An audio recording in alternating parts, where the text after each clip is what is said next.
Hi, David Wright here, and today I'm with John Diking, a financial advisor who's going to be giving us some good tips and advice. So hi, morning John. Hi David, how you doing? John, I get a lot of people ask me about investments and stuff, and they're moving to Spain and they've got some money, they've sold their property in the UK, things like that, and their money's sitting in the bank, but they could be earning some money, they could be making their money work for them. But it's not just people in Spain, it's people that are thinking of moving to Spain. So what are the options, John? Yeah, I mean, we as a company, we're trying to catch people early on at the planning stage. You know, when they're thinking about moving down to Spain, that's the best point to speak to us. So we are based in Spain. I work for Chase Buchanan Wealth Management, and we try to help people that are planning to move to Spain. We can do a financial review with them to discuss what actions they need to take before they become Spanish tax residents. So we can do this before they are here, whilst they're still UK tax residents. There are different allowances and exemptions they can use.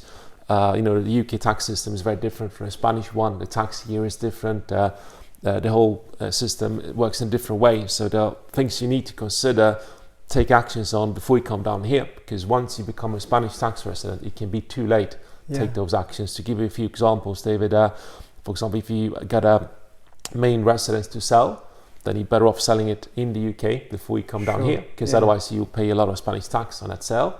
Or if you got ISAs, you may need to take actions on the ISAs because they're not treated in the same way in Spain as they are in the UK. You may want to use capital gains tax allowances on investments because you can't really use that here. So there are quite a few things to consider when you got assets in the UK or that were set up by a UK advisor, because the advice would normally not be valid in Spain. So that's catching them before they even come to Spain. Ideally, but I sometimes speak to people that they forget to ask an advisor before they come, and they buy a house here, they get fully settled, and once they're done with the house, they're like, okay, I got some money left, what I do now? So I can help those people as well. We can offer them investments which are compliant with Spanish regulations and EU regulations to make sure it's all done properly here in Spain. And the investments we offer are normally based in places like Luxembourg and Ireland, offer a lot of investment protection, and we can set them up to be tax efficient for Spanish residents. So if you're retired down here, we can set up a tax efficient income, and we also make sure that any investment is suitable to the client. So we look at clients' objectives, the preferences, we discuss risk with them to see what experience do they have with investments, what kind of investment risk are they happy to take. Then based on everything the client tells me, then I always set up a financial plan where let the client know what we discussed and what options we can offer them as a result. And we look at features, benefits, costs and charges, all that is in a financial plan, and all that work, the review and the financial plan I can offer free of charge, and there's absolutely no commitment to proceed. So I just like to help people by telling them what the options are, just give them glasses so they can see for themselves. Then it's up for them to make an informed decision. Sure. And is there a limit, is there a maximum amount people need to invest? Are we looking at a lot of money, or what about people that have just want to put so much in to start with and see how it goes? Yeah, I mean, it doesn't need to be huge amounts, but because of the work involved and the structures we use, we need to have like a certain level to make it worthwhile. So I would say normally if someone can put away at least around 80,000, then we can help out. But the average client will normally have a bit more than that, because normally if you sell a UK property, you buy here, there can be quite a big difference. So instead of leaving 200,000-300,000 euros in a bank account, and we can do much better than that and make that money work hard for the client. So, and you would give somebody some free advice on this, set out a plan for them, give them some information with no obligation at all, and then they can take it from there if they wish. Absolutely. Yeah, and now with everything done on the internet, I mean, you're based in Malaga, but it doesn't matter where people live in Spain or in the UK or anywhere in the world, you can talk to them and advise them. It's all done over I'll travel around, so I cover the whole of Spain, and right now I've been to a business trip around Alicante, Valencia, came down here to Almeria today, and we offer advice by phone as well, by video conference. So I've tried to adjust to the clients. So if they're in the UK, we try to do video conference. If they are here, then I try to go and see them face to face. Sure. So good. Okay, so best to have a discussion with you first and get the information, all the facts first, and then take it from there. Absolutely. I think people got nothing to lose by speaking to someone like myself, just to understand what the options are. Yeah. As there is no commitment to proceed, at least you can understand what's important to consider.